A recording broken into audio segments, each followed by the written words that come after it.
Yadav films Bhojpuri Sonu चोर।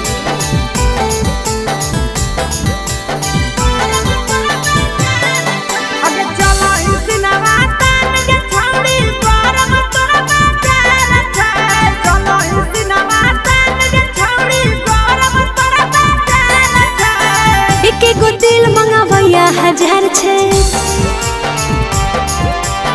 पीछा पड़ल पूरा जमुई बाजार छे।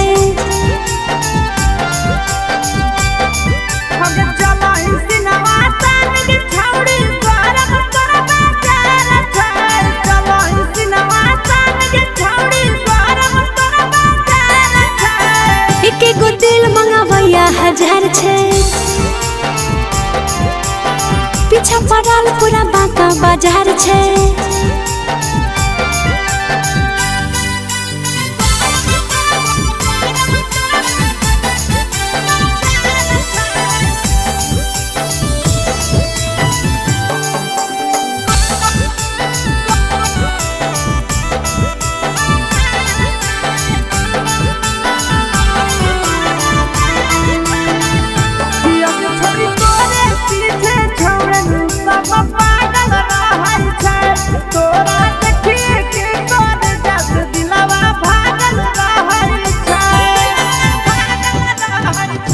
छोरा देखी के सभे लड़े, एकर में हमर की है गलती।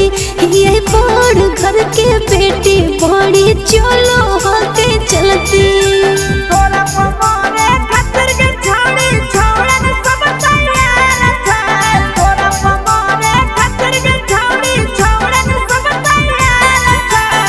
एकेगो दिल मंगावैया हजार छे, पीछा पड़ल पूरा गाया बाजार छे।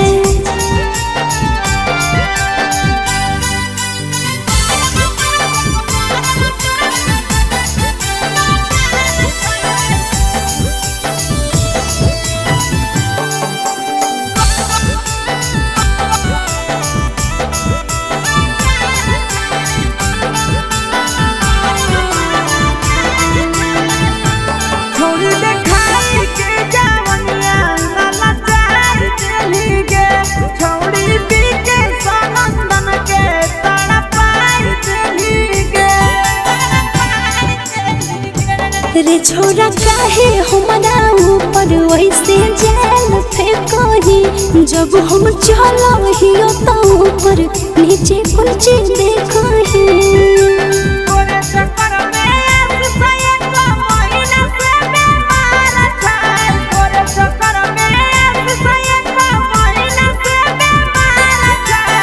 एकेगो दिल मंगावैया हजार छे, पीछा पड़ल पूरा जमुई बाजार छे।